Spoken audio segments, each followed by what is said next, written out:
This is the Dallas Morning News. For weeks now, we've been circling a single brutal question. What really happened to Christopher Whiteley? We have a man found dead in the woods, his throat torn open, no defensive wounds, and no clear suspect. And an official explanation that never quite fit. First a mountain lion, then some unknown wild animal, and then a dog. There was official certainty without proof.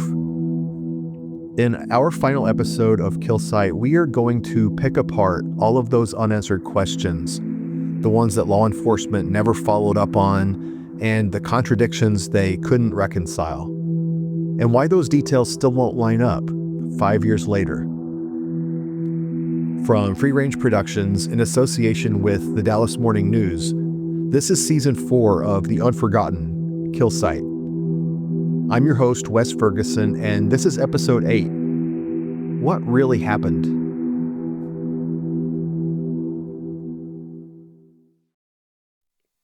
I am here with executive producer and original reporter, Charlie Scudder. Hey, Charlie, how's it going? Going good. How are you? Not too shabby. And for the first time, we are also here with our editor and producer here at Free Range, Aislinn Gaddis.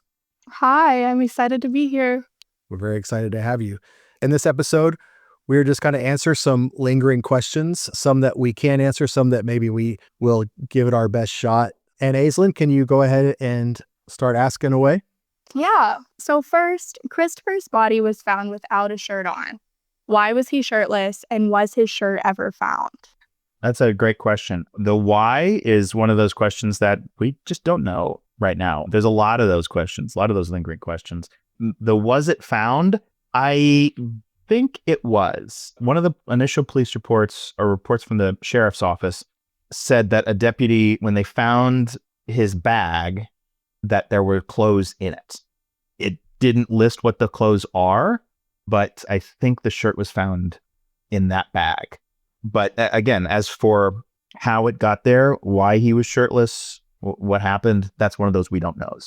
Investigators did say that the amount of the blood that was at the scene compared to how much was on his body made them think he was wearing his shirt when he was killed.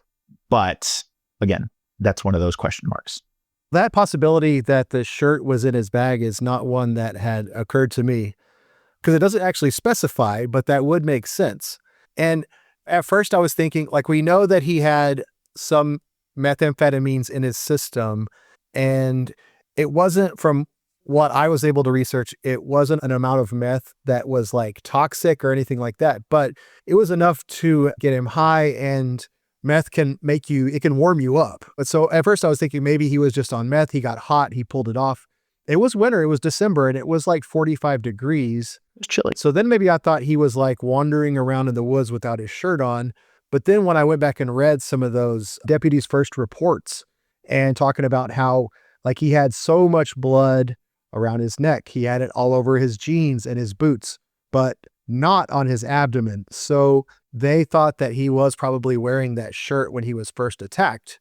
And so that would be extremely bizarre for the shirt to wind up in his bag after he had been attacked. True. And plus it would have had blood all over it. So we don't know for sure, but I think that if that was the case, if they had found a bloody shirt in his bag, they probably would have mentioned that. Yeah. And that wasn't specified. It was just that there were clothes in the bag. Yeah. And we know that when the Texas Parks and Wildlife, when the game wardens came back, they brought a canine, like a search and rescue dog. They combed the immediate vicinity and didn't find anything. So no shirt was found there. And then one of the big questions I've always had is, did the sheriff's deputies and the investigators ever go knock on doors on neighbors' homes? Maybe someone else had seen something. Maybe that shirt turned up outside of one of their houses. I don't think they did that, because that was never in any of the reports that we were given.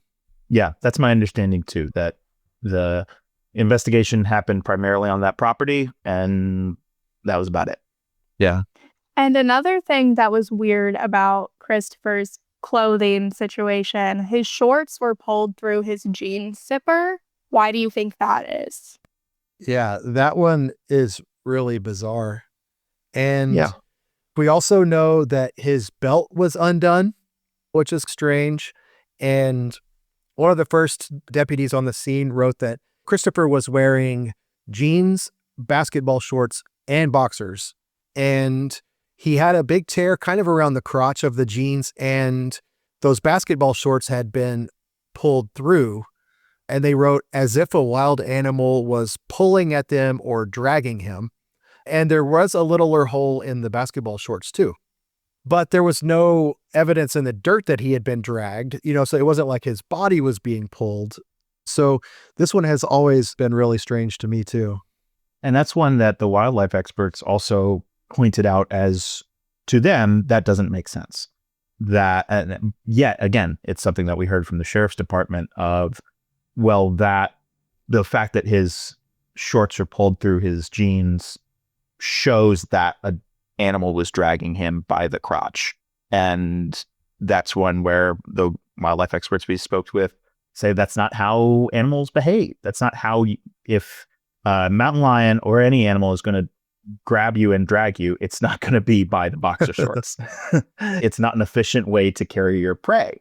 So that doesn't stand up to that critique. But again, that was part of what the sheriff's office investigators pointed to of, no, yeah, see, this is an example of why it is an animal. Yeah, I mean, you look at the tear. I was actually just pulling up the photo of his clothing that his mom, Kimberly, has saved. I think she has them in a box at her house, and they're all laid out. And this tear is huge. It's probably, I would guess, like 6 or 8 inches, and it's definitely torn. It's not cut with a knife or scissors or something. At the same time, it's not like I could imagine a human being doing that either, really. Especially not if he was up and moving at the time. So to me, that seems, it's not plausible that a mountain lion would do that, but it just does seem a little bit more like an animal than a human to tear up his jeans, pulling on his shorts. I don't know. I mean, you're kind of like shaking your head a little bit. What do you think? I don't know. This is one of those where I just keep coming back to, I don't know. I don't necessarily picture it, but at the same time I could, but at the same time I don't know enough. This is why this case continues to make me go in circles. It's why we're still puzzling over it 5 years later. Exactly. I mean, in what world would a human be doing that though? Right. I don't know. So what were the injuries that convinced the sheriff's office that the wound could not have been caused by a human? Primarily the injury to his neck. The fatal injury. So I forget which episode we talked about it, but we talked about it's not really a cut, it's a tear. It is a gruesome wound. And it doesn't look like teeth marks, but it doesn't look like a cut, if that makes sense. So looking at how jagged and torn it was, that was what the sheriff's office moved forward with, of this could only be non-human. Yeah, I remember when you talked to former Sheriff's Lieutenant Johnny Rose, he's like, look, I mean, it just wasn't a human. I don't know of any human-made weapon that could have done this. And he's not lying about that. It's like really bumfuzzling. And we know that one of the first sheriff's deputies said that it did look like an animal was chewing on Christopher's neck.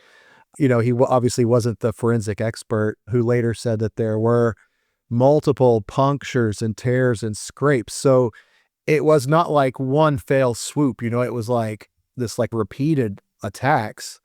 But we also know that Christopher wasn't strangled because his hyoid bone was intact, and there was no evidence that some human had strangled him or something like that. Which is another, again, going back and forth and back and forth. When we talked to Mike Bodenchuk, who was the federal wildlife expert with tons of experience with mountain lions, he talked about how the way that mountain lions kill their prey is not by cutting the jugular. It's not by that kind of bloody violence. In fact, they don't want to do that because that causes them to expend more energy. What they do is they bite down on the front of the neck and break the trachea. And that's one of the things that he talked a lot about, was that was not there when they attack livestock, when they attack deer, you name it. That's how they attack. That's how they kill, is by one bite hard bite, solid bite that breaks the trachea and suffocates the prey. When he did not see that on Christopher, that was a dead giveaway. And yet, when he went to the medical examiner's office and they had that really contentious meeting, the medical examiners said the human trachea is more robust, it's less likely to break, and Bodenchuk had to fall back on, well, I don't have that experience, so I can't say either way. And from what I've read, it's likely to break. It usually does, but it's not outside of the realm of possibility that it wouldn't. Gotcha. Yeah. Kind of a fluke, but it could happen. So we have the wildlife experts pretty much agreeing that it could not have been a mountain lion. But what about it being a dog instead? Why or why not? That's what I keep going around and around too. So many of these are just like that. That was my leading theory for a long time until I started sending it to other medical examiners, other forensic experts who told me it does not look like a dog. It's too big for a dog. That's what we heard from Kendall Crowns. Yeah. Who, again, in Weird World, when I interviewed him, he was in Austin. Now he's at the Fort Worth Medical Examiner's office. And he told me he thought it looked like a bite, but not a dog bite. And he's examined many dog bites. So again, I got to go to people who know better than me. If you look at how a dog would typically attack an adult male, Christopher wasn't big. He was 5'8", but that towers over your typical dog. And so with a dog attack, there normally would have been like lots of bites all over the body. Christopher would have put up his arms in defense. So there would have been a ton of bites on his hands, on his arms. There was none of that. Also, when the wildlife examiners went out there and were looking for tracks, they found some medium-sized, possibly Labrador-sized dog tracks on the property, but none around the kill site. That's also strange because this was like loose sand. There were other tracks. There were tons of boot tracks, no dog tracks near the kill site. I want to bring that up again because that's one thing that tends to get lost because there's so much happening. And in that, I didn't really go into it in depth. We kind of moved really quickly past it in the episode. But when the wildlife investigators and game wardens and sheriff's officials went out to the scene, they found a lot of boot tracks from those first responders the night they had found the body. But they also found pairs of boot tracks, one of which matched Christopher's and one of which didn't, leading in a different direction. And that's one thing that was never explored at all that we know of, that it looked like he was walking with someone. Yeah. One of the reports, I think in Mike Bodenchuk's report he put together, he says that he did tell Hood County Sheriff's investigators about that. And he went out and showed it to them and they took some pictures. And he said that there was a pair of cowboy boots that looked like Christopher's. Mike said he wasn't 100% sure that those were Christopher's, but same kind of boots. And then the other ones were like tactical boots, like maybe hiking boots or some kind of military boots. Yeah, it's just another thing that we have no idea whether that was ever followed up on. And I don't think it was. Yeah. And again, he doesn't know, but he's also not a CSI. Right. Right. Yeah. Like they did. These people who were visiting the scene and saying this is definitely not an animal were also very concerned because they didn't have the training. They didn't want to be interfering in a potential crime scene. Yeah. Going back to the dog bite theory, another thing that I was thinking about was like, what if Christopher had what if he passed out? What if he was asleep or just lying there? And then it would have been easy for the dog to come up and bite him without the defensive wounds and things like that. Except that there was so much blood on the fronts of Christopher's jeans and boots, which told investigators and it told Mike that Christopher was most likely standing when he was attacked. For a dog to attack him, it would have had to lunge and go straight for the neck without any other bites. And so to me, that seems pretty unlikely.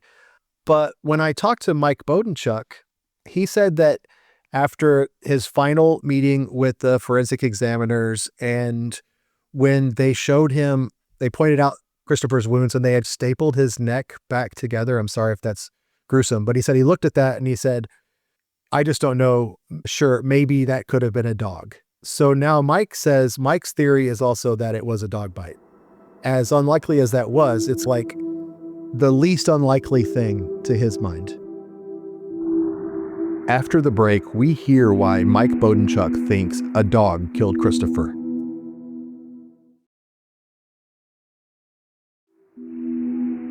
This is from my interview with mountain lion expert Mike Bodenchuk. I'm partial to labs, but a dog could have done that. Some dog. At one point, one of the examiners looked at me and asked, was this a human or was it an animal? And I said, I have no experience with human.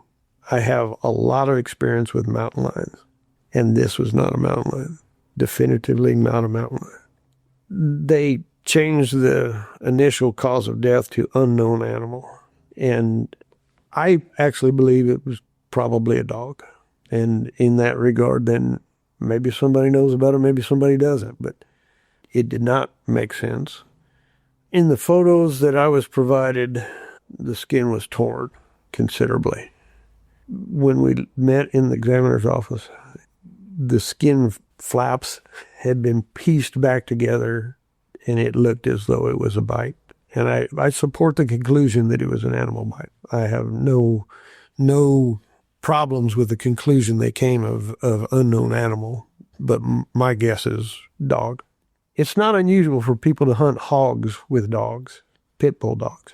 And the way those dogs catch their prey is to grab them by the cheek or the jowl or the base of the ear and hold that pig down until somebody comes and gets that pig.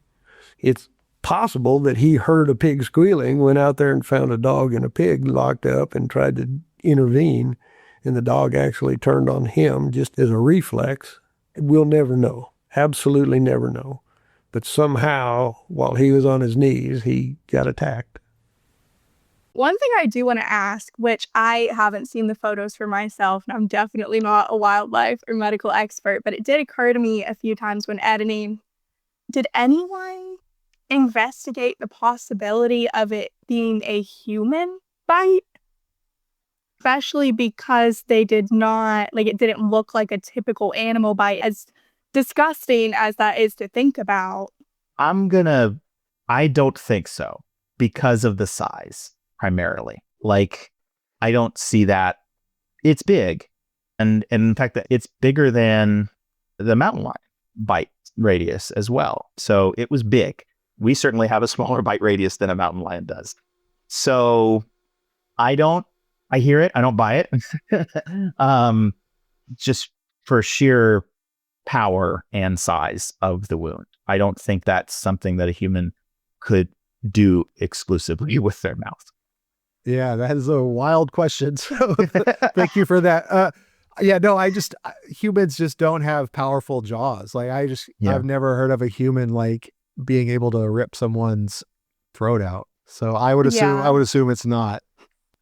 I figured it was very unlikely, and just thinking about the type of teeth that animals have compared to us, but it did just in the back of my mind a few times. Did anyone think about this? When I talked to Christopher's dad, Robert, we only spoke for 2 minutes before he hung up, but his theory was that someone killed Christopher and then the dog bit him in that moment. Maybe the human kills him and then the dog bites. To me, that's hard to imagine that really happening, but it's his theory. The wound, it's not a bite mark, which is another part of why it's so confounding, is that there are not teeth marks at all. It's punctures, tears, and scrapes, and his right jugular vein was cut. Yeah, that's how it's described. And visually, I don't even know if I'd say punctures. Really? Again, I'm not an expert. I only saw photographs, but I don't know. I couldn't bring myself to look at the photos too closely, just going by what was in the autopsy report. Yeah, I don't blame you. I figured you had already done that for all of us. Yeah, I certainly And because again, I kept going back to what could this possibly be? I had to for my own, could it be this? Could it be that? And they are very hard to look at, but I couldn't reconcile it. There's also the issue of Christopher's body being left in the woods overnight. So there's an issue of maybe the site being tampered with after they found the body. Why do you think they didn't secure the scene? I don't know. I don't know why they wouldn't have done that. And reading between the lines in the deputy's report, I think that he was troubled by that also. Or maybe he was covering his butt when he said that he and his partner offered to stay with Christopher in the woods that night. And two different investigators said, no, you're free to go. But as to why they thought that was appropriate to leave Christopher's body unsecured in the woods when there was a killer obviously on the loose, whether that was a human or an animal or what, has just always stuck with me as being like really strange and kind of indicative of the lack of care that was shown to this case overall. Yeah, exactly. That's the same way I feel. There is no reason given, and it's hard for me to come up with a reason other than it was a super cold night and they didn't want to stay out there much longer. I did hear that from the Justice of the Peace, who said that she had to bundle up. It was a cold night. They were trying to get it done with as quickly as possible because of the weather. I don't think that's the reason to just, and I don't think that's their reason to just leave the body, but I don't know. Yeah. And unfortunately, I put a good faith effort into tracking down all these people and calling them. Sometimes, maybe they change phone numbers, or maybe like when we look at these online directories, they're the wrong number. But I tried to reach everybody and nobody called me back. As far as I could tell, nobody else really wanted to talk about that and share their side of the story, except for Johnny Rose, who I spoke with briefly and didn't have a whole lot to say except what he told you, Charlie, which was like, it was not a human. It was too big for a dog. We still think it's the mountain lion. So after all of your reporting, what do you think actually happened to Christopher? You're killing me with that question. It's okay if the answers, I don't know. Yeah. All I can do is speculate, and I don't really want to speculate too hard because the answer is we don't know. We do not know. Mm-hmm. I think when I first looked into the case and published the initial story, my answer was I don't know. And honestly, I did not have enough information at the time to know for sure. And if I'm going off of that, I don't have any new information that would change that other than just time and sitting with it. And I don't believe an animal could have done it. Maybe it's a dog, but again, we've heard from people who say it couldn't have been a dog. And so then I'm left shrugging my shoulders. But it doesn't match behavior of a predatory animal.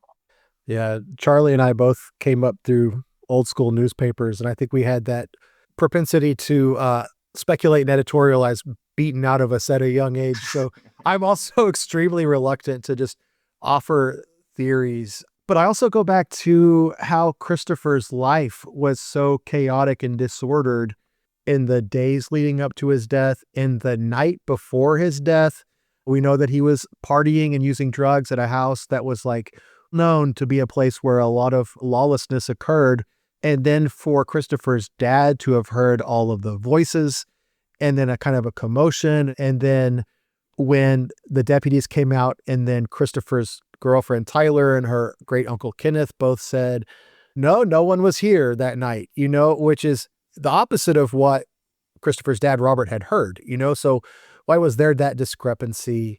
It just would be such a fluke for Christopher for all of this, and the threats that Tyler's family was supposedly lobbying at Christopher, for there to be all of this swirling around him and this violence in his past, and then for him to just walk away from all of that craziness and just happen to be attacked by a dog who made the one magic bite that ripped him up without touching any other part of his body. It just defies reason. At the same time, and also as Charlie's really stellar reporting showed there was so much controversy and tumult happening in the medical examiner's office at that time.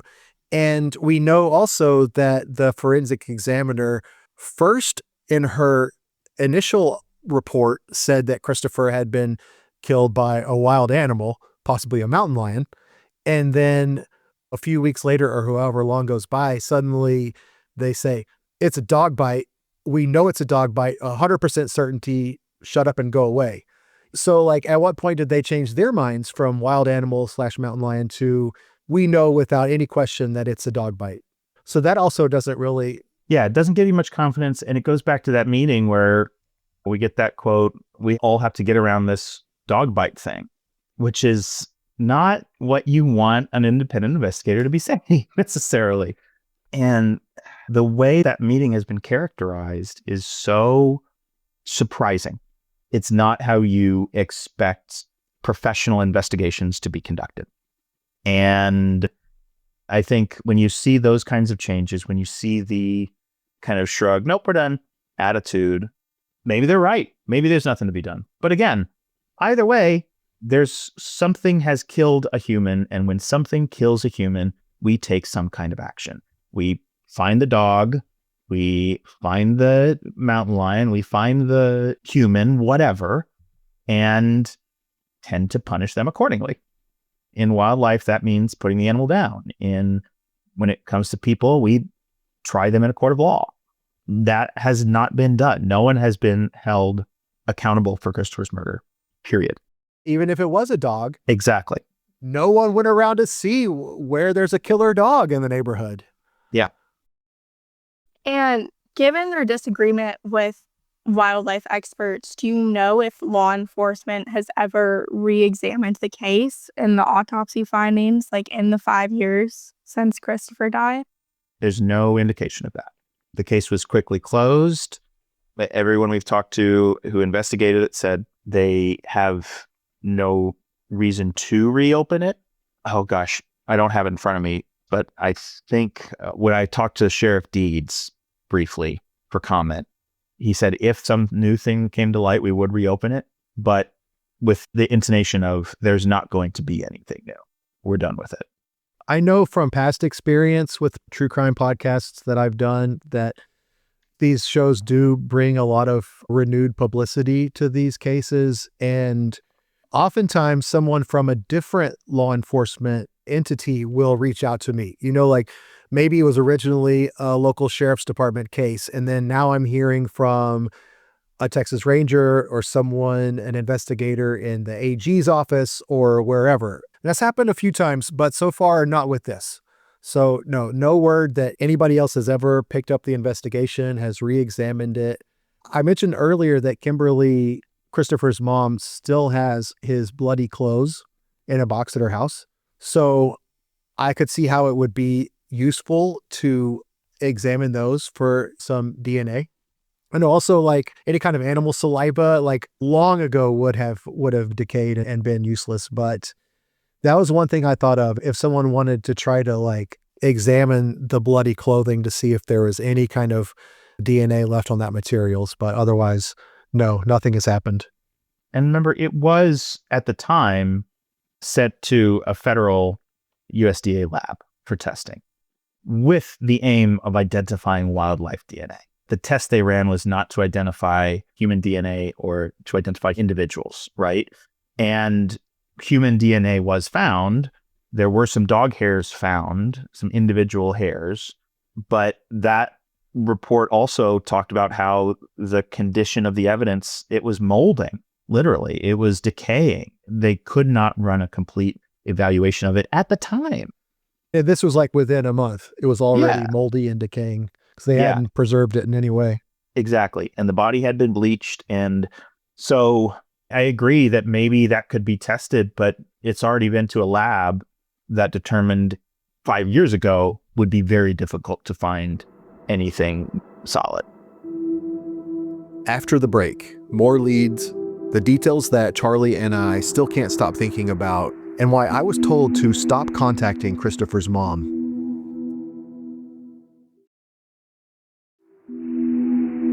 And this case has a lot of leads that seemingly went uninvestigated.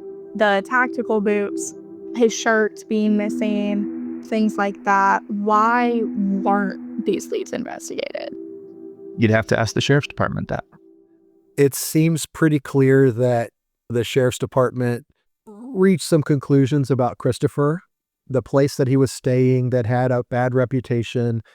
They knew about his criminal past. When I talked to former Lieutenant Johnny Rose, and he said this was an individual who had been making some mistakes, or whatever he said, making some poor life choices. And so it seems they had their mind made up ahead of time that this was an individual from wrong side of the tracks. And it's very clear that they didn't put the care into this case that they might have otherwise.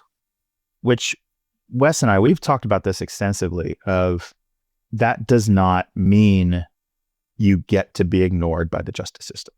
Just because you've made mistakes, just because you've led your life a certain way, doesn't mean that our justice system should ignore you and should skip over you. And that's not the ideals that we have for how our criminal justice system works. We believe that it will take care of all of us equal under the law. And if someone has made some mistakes and acted violently or not, they should still be able to have their day in court. That clearly didn't happen here. Yeah. And if you're listening to the podcast, we can't really make you care about Christopher as a person, as a victim, but you should care about a killer being on the loose. You know, if it's a human, someone who has never faced justice and could be free to kill again. Or if it is some kind of animal, I mean, that's a dangerous animal that shouldn't be roaming free. Shouldn't be roaming free and is not behaving normally. So this is one thing that I kept meaning to talk about during our conversations, Wes, and kept forgetting. But some of the wildlife experts that we talked to, or that I talked to, and who investigated this, I had initially met working on another story about coyotes in the Dallas' suburbs. And because coyotes also do not attack people, generally speaking. They are skittish. They don't want to be seen. Just like mountain lions, they don't want to be seen. They keep to themselves. But when you do see them, and if you do have an encounter with them, that means that something's off.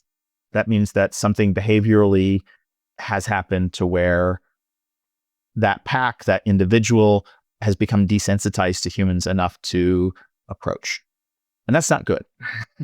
Either because food has been left out, or there's a trash source that they can forage or whatever, or if there's something behaviorally wrong, that could be a genetic trait that needs to be stopped because it's a maladaptation, is the phrasing they use. And I covered this case in Frisco, Texas, where there were attacks of coyotes on people, and they were investigated. They found the pack. They realized that this is not usual behavior, and they destroyed the pack, put those animals down. And that's how we respond to dangerous wildlife that is acting unlike normal. And if there's a mountain lion that has attacked a person, something is wrong. Yeah, not fully investigating this did a disservice to the people of Hood County and did a disservice to the safety of these communities. Exactly. Something I do want to talk about, which has been in the back of my mind since I edited the first episode, and I feel like some listeners may be thinking about as well, is that I know Christopher's dad's theory is that the police didn't investigate because he was a felon and his criminal history or his drug use, but Tyler's family had threatened Christopher in the past, and that he went to jail for domestic violence against Tyler.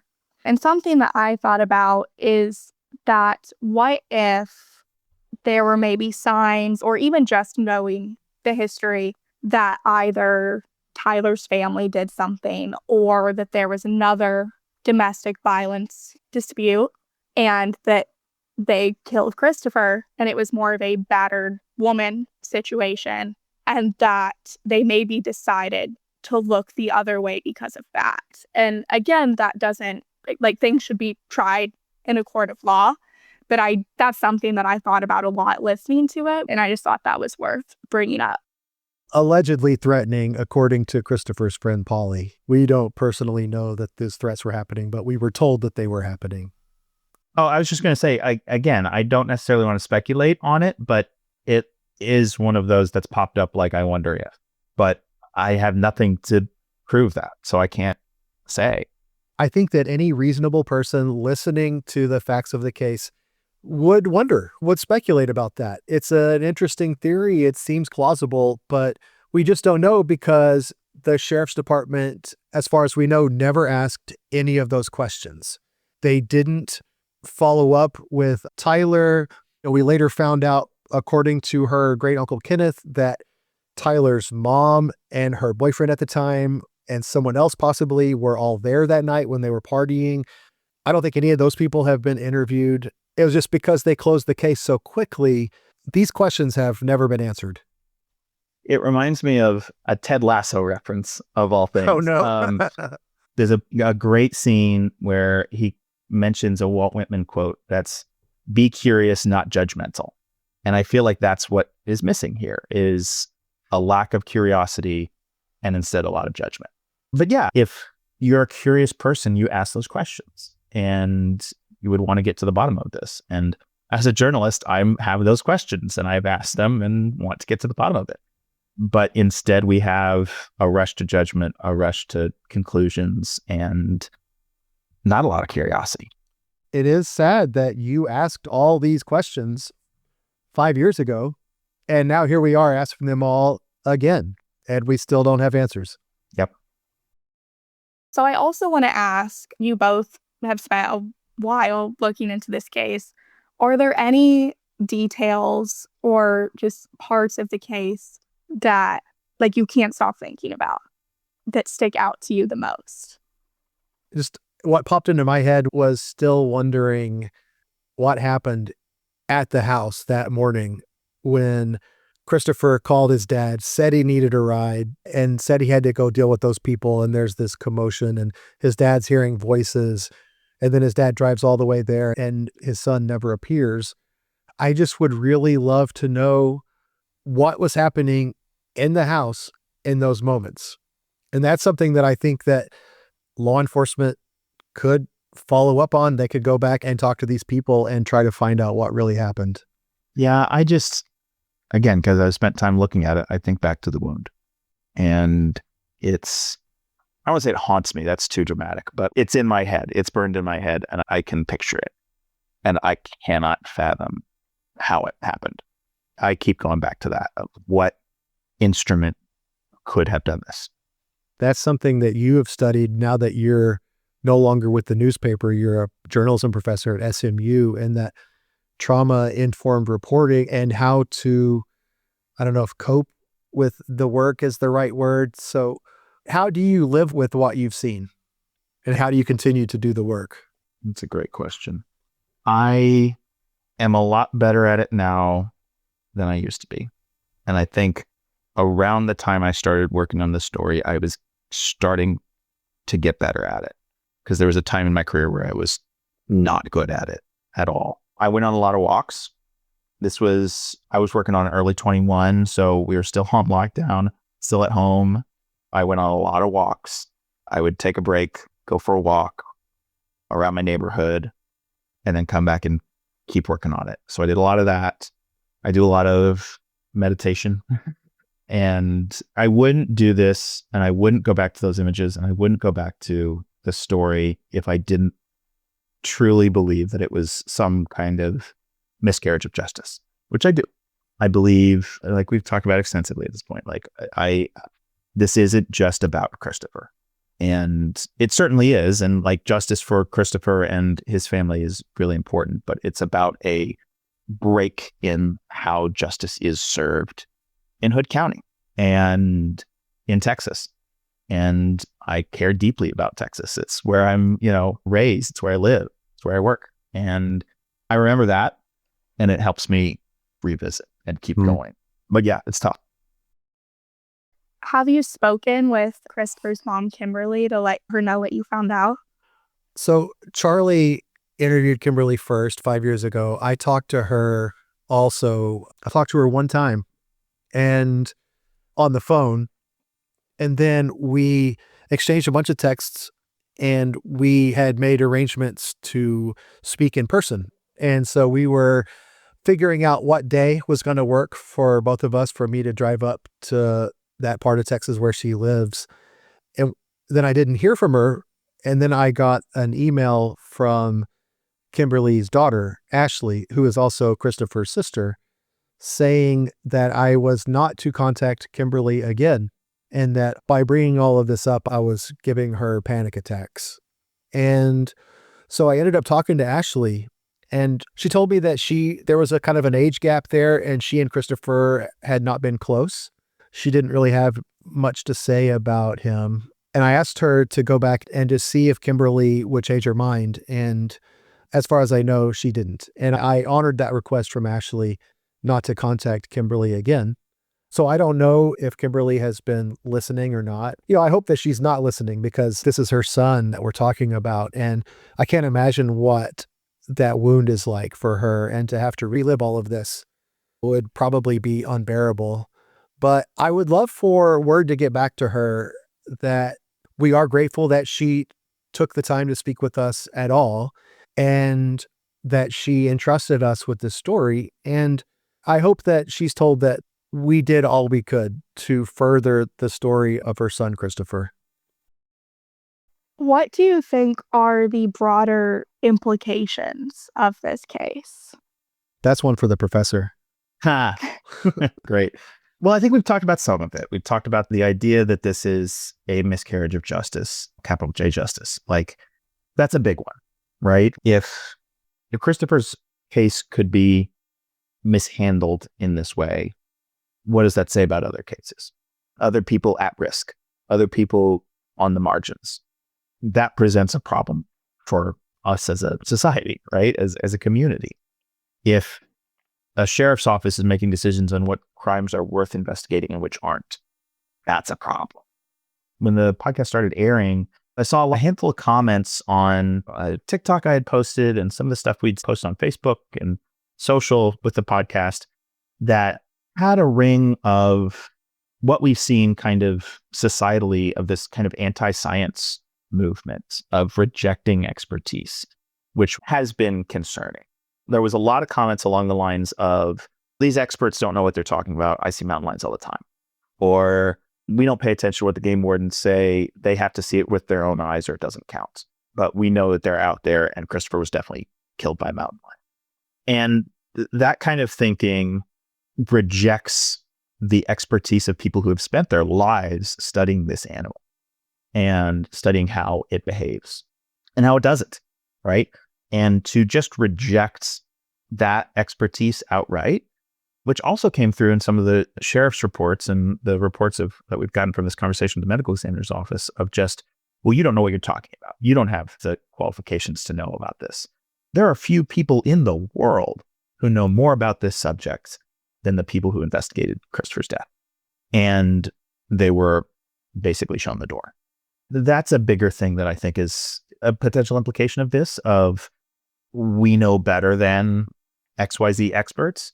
And again, you have experts with different expertise who are disagreeing, and that's challenging. But I definitely have seen an attitude of, I've seen mountain lions all the time, so therefore we cannot trust what these researchers say. At the same time, we also have a clear breach of trust by those experts in the medical examiner's office, who say, well, for the sakes of our reputation, we have to come together around a unified theory, even though we have changed what that theory was. And it seems like putting saving face above getting to the bottom of the truth. So from the law enforcement investigators, right, as compared to like wildlife researchers, right, who are more like scientists than cops. Right. Yeah. And so in that sense, we just need more public accountability. I think that's not to puff ourselves up too much, but that's the role we're playing here. We are not investigators. We're not law enforcement. We are shining a light on this story. And I hope that maybe this will help this not happen again. I imagine this might be in a similar vein, but what do you want listeners to take away from this investigation? I think what we've been talking about, but again, the idea that everyone's death deserves attention. And this has come up in several of our seasons. The idea of the unforgotten is cases that have been ignored in one way or another over time. And that's something I return to, is one of the reasons I really connected with this story, is because it's one of somebody who was ignored by the system. And I think it's important that we recognize that everyone's life and death matters, and for us to take the time to look at those deaths thoroughly. In season 2, we talked a lot about how people who were older adults, whose true cause of death was ignored because of assumptions about who they were and where they lived and what their last months and days were like. The same kind of thing happened here. You had investigators make assumptions about a person and how they lived and how they died. And that's a miscarriage of justice to me. Finally, Wes, you mentioned earlier in the previous seasons, we've seen more investigation, or at least more awareness brought on because of the podcast. If listeners maybe want to see that happen, or they want to help, what could they do? That's a great question. So you could write to or reach out to other members of law enforcement. If you live in Hood County, I think that you could contact the sheriff's office directly and ask them to re-examine this case. If you don't live in Hood County, I don't think your request would carry all that much weight. But a lot of times someone will be listening and they'll say like, oh, well, my sister-in-law works for the FBI, or like my friend is with the Attorney General's office. And so working those personal networks have paid off, or they appear to be paying off for the cases that we've spotlighted on the Unforgotten in the past. So I would certainly encourage anyone to do that. I bet there are some people listening that know more, and maybe they were scared to say, they didn't want to stick their nose in it. They know something, they've heard something. You can reach out to us. You could contact Crime Stoppers. You don't have to be afraid. You can share what you know, and we'll be here to talk to you. If it warrants doing more episodes, then absolutely we will. I'd also love to hear if you were involved in this case at all, and maybe you heard your name, you didn't respond to my phone calls in the past, or maybe like my efforts to reach you had failed. So feel free to reach out and let's talk. The Unforgotten is a free-range production. Season 4 Kill Site was produced in association with the Dallas Morning News. I'm your host, Wes Ferguson. Charlie Scudder and I are executive producers. Our editor is Aislinn Gaddis. Sound design and audio engineering is usually provided by Austin Sisler at Eastside Studios, but Austin just had a kid, so he is on paternity leave. Huge congrats to Austin and his wife for the birth of their baby girl. If you haven't already yet, you can sign up for our newsletter at unforgottenpod.com. Thanks so much for listening throughout this season, and we are going to be back very soon with the next season of The Unforgotten. More on that soon.